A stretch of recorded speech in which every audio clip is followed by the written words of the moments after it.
Hello everyone and welcome to part B of Minecraft and Maya Slimes. My name is Casanis, and in the second part of the video we're going to be taking a look at active blend shapes. Active blend shapes are an extremely interesting topic. It allows you to create a lot of different and interesting things. So if you haven't already done so, make sure you go back and watch part A and that you've created this thing here properly and everything is working as we expected. The next thing we're going to do is we're going to create our first active blend, or our first active blend that we're going to be using within the blend shape itself. We'll start with a squash. It's actually pretty simple to do. I'm just going to move it slightly off to the side so you can see it. With it selected, with the object selected, we've got our squash object selected. I'm going to go to the animation module here, and I'm going to go to create deformers. We've used this before when creating a blend shape, but now we're going to go over blend shape and we're going to go to non-linear deformers. And these objects here allow you to actually manipulate the mesh in some way with, as you can see, a bend, a flare, etc. We're going to be using squash, non-linear deformer, squash, bam. When you do so, you're going to end up with this kind of handle that appears inside. If I go across to the channel editor now and their inputs, we can actually see it right here. If I actually manipulate the factor, we can see we're getting a squash and a stretch in this guy here, and it's maintaining volume, and that's the whole point. I want this cube to maintain volume. You want to make sure that as it expands, the middle gets squishy, and as it hits the ground, that the bottom squashes out. Now we've got ourselves a little problem here. We're designing this guy here to be able to hop up and down as if his bottom surface is hitting the ground. So I really want the squash to occur at the bottom. As right now, if we take a look, panels, orthographic front. If we take a look and we manipulate the factor again, we can see that it's actually squashing and stretching from the middle, and we don't want that. We actually want to be squashing and stretching from the bottom. So it's easily changed. I'm going to make a couple of quick changes over here in the squash. I'm going to go to high bound, and I'm going to create this value 2. Just like that. So it's now twice the size of what it was. And then I'm going to go to the transformation down here or over here, and I'm going to transform this entire thing down like this. So you can see now that I've doubled the size of it, and now what I've also done is I've made sure that because with the entire thing selected, the squash point, the actual squash point is right here at the base of my object. That's what I'm looking to happen. Now watch what happens when I use factor now. When I squash and stretch it now, the base stays in place and everything squashes and stretches from there. So that's kind of what I'm looking for. So now we can go boing, boing, boing, boing, boing. You know, it's going to allow you to do stuff like that, this kind of jello-ish movement. That is our first one. That is our squash. Let's take a look at the second one. The second one is called it's going to be a jiggle. So let's grab this guy over here, make sure we're in object mode. Grab this guy over here, and we're going to do something very, very similar. And this one here we're going to be looking at from the side. I'm only going to make this thing jiggle in one direction. You can decide to add more if you want to. Ultimately, I didn't even use this in the animation I created. I ended up using the third thing we're going to create, but let's take a look at it anyway, the jiggle. So with it selected, I'm going to go back and animation, create deformers, and I'm going to go take a look at the nonlinear deformer, the sine wave right here, and I'm going to add it. Bam. And again, once I do so, let's get out of this mode, it's going to create my sine deformer right there. If I click on the input and I actually change the amplitude, you're going to see it does this kind of wiggle jiggle. See that? Wiggle, jiggle, wiggle, wiggle, wiggle, jiggle, wiggle, wiggle. So that is not so bad. That's not so bad right there. And that's going to allow you to give kind of like a quiver to it. And I'm actually just going to spin it around because I only want it to be going in one direction. So I'm going to rotate the Y 90 degrees. 90, just like that. So I'm going to have it only jiggle backwards and forwards. It doesn't really matter which way you have it jiggle, to be honest, but whatever. I spun it, I'm going to leave it now. So anyway, there is my sine deformer right there. Now, there's a couple things we can do. We can see that it's kind of jiggling from the bottom. We can change the wavelength so we get more jiggles. You're not going to get very many more because there's not a whole lot of mesh in here, so you're not going to get a whole lot in there. But you can change the wavelength to like 4 or 3 or whatever, and it's going to change exactly how it works. So now if I do amplitude, it's going to wobble differently.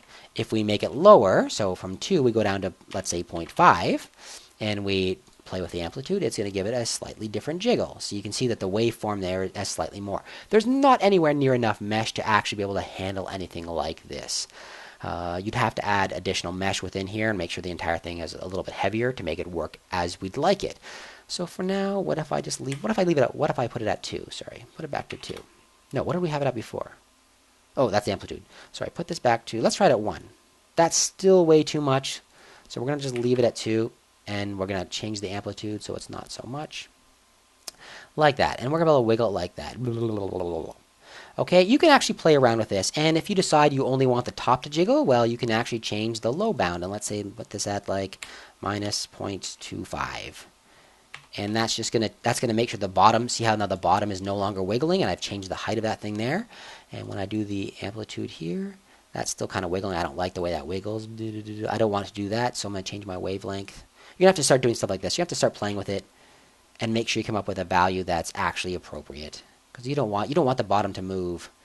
You don't want the bottom to wiggle like that. What happens when we had it at 0 and we had this at 2? Sorry, 2. And I had this back at -1. Was that bottom moving? Was that bottom moving? See, that's not even so bad. You might just leave it like that. That default's not so bad. See how the bottom's not moving at all? And that's what we want. We want the bottom of the guy to be solid. So that gives you a little tiny bit of a shake and a wiggle. You can use that kind of stuff. We're going to adjust this value here in some ways later on. Okay, so let's put this to 0. Bam for now.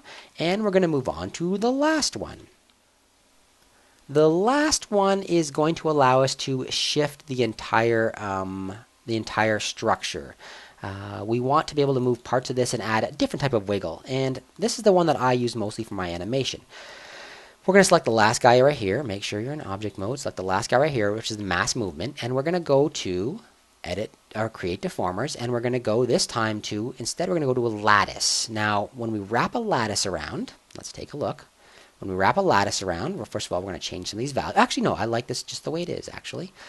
We've got our lattice here, and the lattice is going to create this box-like thing around our character. And that's going to allow us, by moving these different points, watch what happens. If I actually go in here and I say lattice point, and I drag this, it's going to allow me to move the different parts. So you actually have a lot of different, you have a lot of options here on how this thing's going to move. You could actually do some really interesting stuff with this, but we're going to keep it really simple for demonstration purposes. The next part that I'm going to do is I'm going to right click on the lattice itself. I'm going to say lattice point. I'm going to select the lattice point. I'm going to select all the top ones just like this. I'm then going to go to create deformers, and I'm going to choose cluster. And it's going to create this little tiny C on the top. Now what that's going to allow me to do is move all these points at the same time. So you can see I can do that. I can do this. I can move this stuff all around. Kind of cool. Kind of cool. Okay. Now, the last thing we're going to do is we're going to actually do the clusters for each one. So I'm going to right click and I'm going to say, I'm going to select the object mode. I'm going to right click and I'm going to say lattice point. I'm going to select these lattice points and I'm going to say create deformers cluster. And the last thing I'm going to do is right click on this thing here, lattice points again, and select all the bottom ones and then say create deformers cluster, just like that. You know, the bottom one is probably, no, actually you're going to want the bottom one too. So yeah, do all three of them. And that is going to create for us our simple shapes. And we're going to use these guys here as active blends to actually play around with this guy. Okay. Actually, I'm going to cut it off right here because we're getting kind of close to that time when I'm going to lose something. So I'm going to cut it off right here. And when we come back, we'll actually build the active blend shape. I'll be right back, everyone. Okay, everyone, we are back, and we're going to now create our active blend shape. So it's really easy to do. The first thing I want you to do, though, beforehand is I want you to go to these circles we added on the back, and what I did is I right-clicked, I said Control Vertice, and I dragged up one of these Control Vertices. And that's just so I could indicate the top. So I know this thing here is pointing straight up, and that is the top. We're going to be using these controls to rotate some of the mass of this object, and I want to make sure I can tell by eye if it's very close to the top. Afterwards, once you've moved up one of the control vertices, go to object mode and select each one and say modify freeze transformation. Just like that, do that for each and every one. 1, 2, 3. Okay? Now we're going to actually add the information to our control system. We've got our active blends, or we've got our target blends up here and created. We want to make sure that our guy down here is actually controlling these active blend shapes. So let's grab onto our control interior. Remember, we added the squash and the jiggle before. So what we're going to do is we're going to go to our window, and we're going to go to, no, so we're going to go to animate, and we're going to go to set driven key, and we're going to say set. And that's going to open up this new window. And basically what we want to do is make sure that this guy here is driving the squash and stretch of this thing here. So let's go to make sure that this, first of all, control interior, you've selected it. You're going to say load driven, or sorry, load driver, so it appears up here. You're next going to go to your squash handle, select it, select squash 1 and say load driven. It's going to bring both of them in here. Say squash 1 and load driven. So there we go. Now we're going to set this up so it's manipulating this guy here. Now, first thing we're going to do is we're going to say back to our this guy here, back to our control interior, and we're going to set our squash value to -1, let's say, -1. So that is the maximum squash. We're going to say that this is when it gets squashed. -1 is when it actually gets squashed. The next thing we're going to do is we're going to go to factor, and we're going to choose up here, squash. Next thing is choose factor, and go on to this guy here again. Go to squash 1, and we're just going to look at this from the panel's orthographic front, right there, and we're just going to move our factor to some point that we think, oh yeah, that looks like it's the proper amount of squash. Let's say 0.5. This is a number, you're going to eyeball it and choose what this is. Let's say that's the maximum squash I want out of my slime. Boom, -0.5. I'm then going to say key, and it's going to turn this thing here red.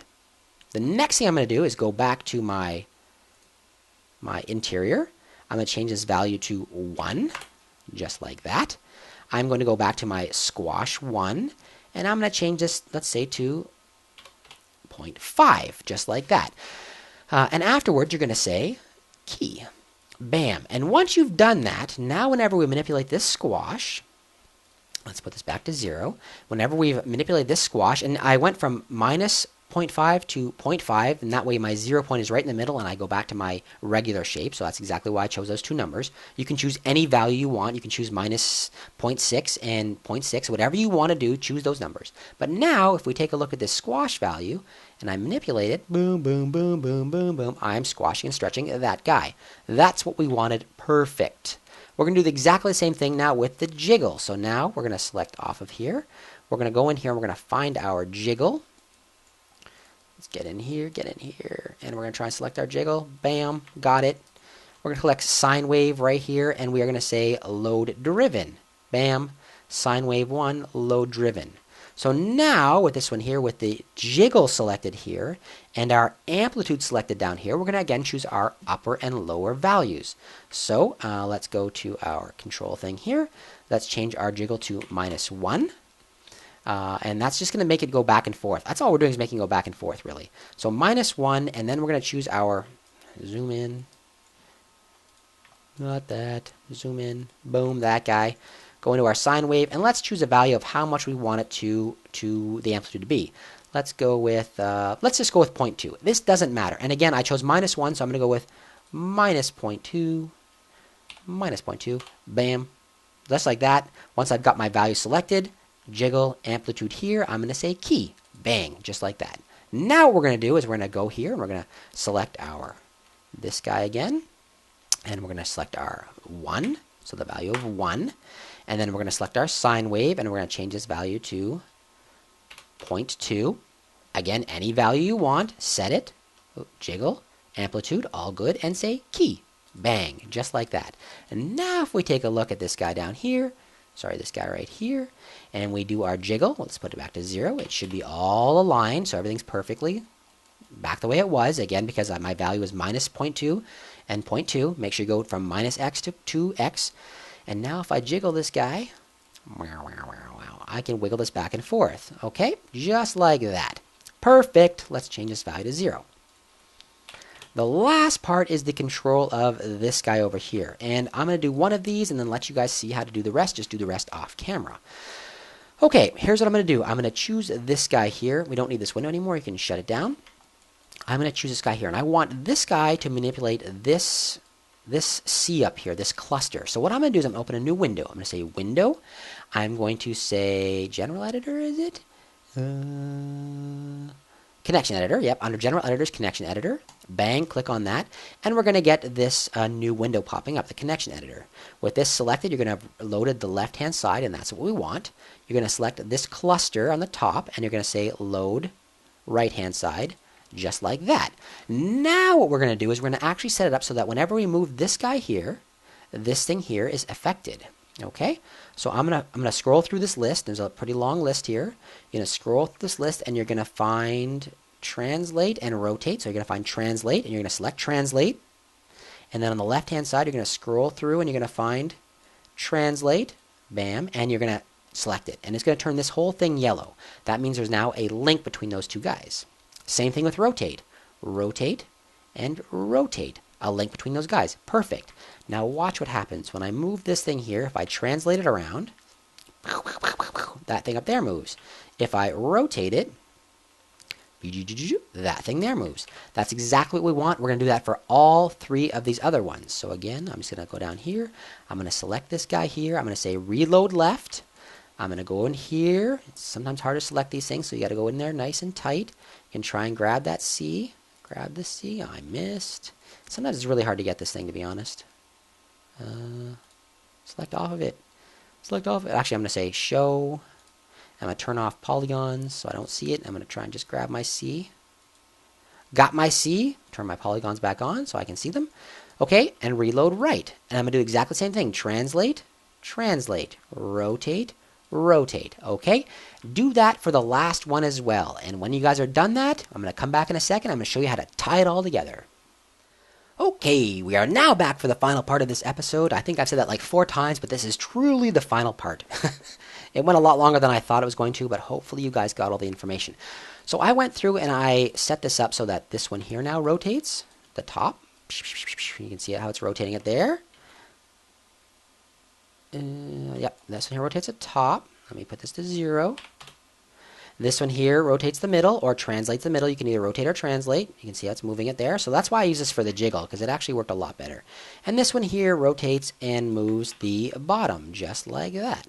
So that's exactly what we wanted, and hopefully you guys did that on your own. I showed you the first 2. Hopefully you guys did the last one by yourself. Now it comes time to tie it all together. You're probably thinking like, wow, you're rotating this, but nothing's happening to my cube. And why is nothing happening to the cube? Let me show you what we want to do now. What we want to do is we want to go through and we want to select our different objects. So I'm going to start with, let's say, squash. I'm going to select the actual physical cube. Select the physical cube of the jiggle. Select the physical cube of the mass movement. And then finally select the physical cube of our slime exterior. And I'm going to go to, under animation, I'm going to go to create deformers. I'm going to go to blend shape. I'm going to give it a name. Let's call this slime exterior blends. That way you can, if you want to make an interior one, you can. And I'm going to say create. When I do, it's going to open up this thing over here, a new window, which is my blend shape editor. And you can see that right now these things here are all set. Squash, sine, and mass movement are all set to 0. You want to turn these values all the way up, all the way to 1, and you're just going to leave them there. With the other blend shapes we did, we actually went through and we animated these things here. We moved them up and down to make the facial expressions. We do not want to do that with an active blend. An active blend actively changes the other component, and then those changes appear on our actual physical character. Let me close this window off. I don't need it anymore. And with all those values turned up to 1, like I just showed you, now when I do, let's say, our squash, watch what happens. Boing, boing, boing, boing, boing. Both of them are moving. Right? Both are moving. They actually move each other. Let me put that back to 0 because I think I left it at something. Yep. Same thing with the jiggle. Jiggle, jiggle, jiggle, jiggle, jiggle. Everything is moving. And lastly, each one of these guys here, what do you think is going to happen? That's right. Everything moves just like that. Super sexy. You've got yourselves an active moving slime with an active blend shape. And that's the whole point of this. I wanted to show you guys active blend shapes. So I hope you guys understood that. I hope everything worked out really well for you. And if you have any questions, as usual, please let me know. You can now move this guy into your location. That's my ground node. Sorry, with this thing. You can move it into location, and wherever you move these things here, you can use your active blend shapes, and they'll all keep on working. Okay, everyone, so that brings us to the end of this episode. I hope you guys enjoyed it. If you have any questions, make sure you leave them in the comments, and I will try and get to every single one. If you enjoyed this episode, and I really hope you did, make sure you give me a thumbs up. It really drives me on and helps me keep on creating. And if you haven't done so, take a second and subscribe. Have yourselves a great day.